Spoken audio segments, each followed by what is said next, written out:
Un passage du tome, je crois que c'est le tome 3, 2008, du journal de la crise de 2006, 2007, 2008, d'avant et d'après, de Laure Grisel, publié chez Publinet.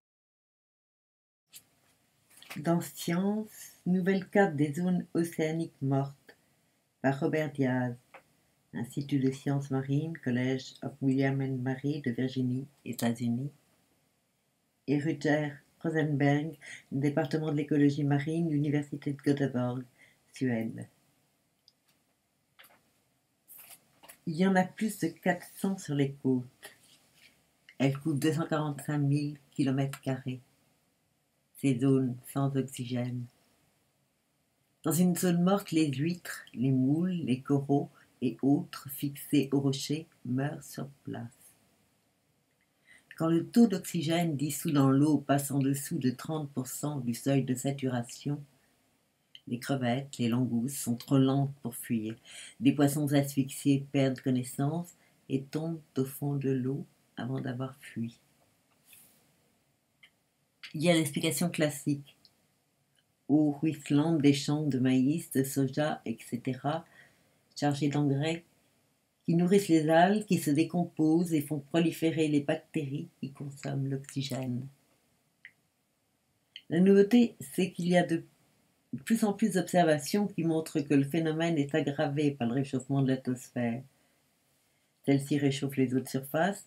Il y a alors moins de courants verticaux qui échangent l'eau froide du fond, oxygénée, avec l'eau de surface. D'autres conséquences de ce réchauffement des eaux.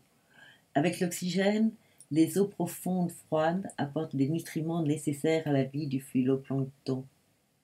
Ces minuscules plantes en suspension, on les distingue au microscope, diatomées aux coquilles transparentes, dinoflagellées à deux flagelles, qui descendent chercher des nutriments, remontent en surface chercher de la lumière. Moins de courants verticaux, moins d'oxygène et de nutriments remontés, finalement les masses de phytoplancton diminuent. Or, le phytoplancton est la base de la chaîne alimentaire. Il est mangé par le zooplancton, qui est mangé par les poissons de taille de plus en plus grande. Et le phytoplancton absorbe le CO2, donc amortit le réchauffement global. Surtout, le phytoplancton produit la plus grande partie de l'oxygène de l'air. C'est notre air, c'est le risque existentiel. On ne voit pas grand-chose. C'est insensiblement que la composition de l'air change. Les pêcheurs de crevettes voient la taille des bestioles diminuer, leur nombre surtout diminuer. Ils n'ont bientôt plus assez à vendre.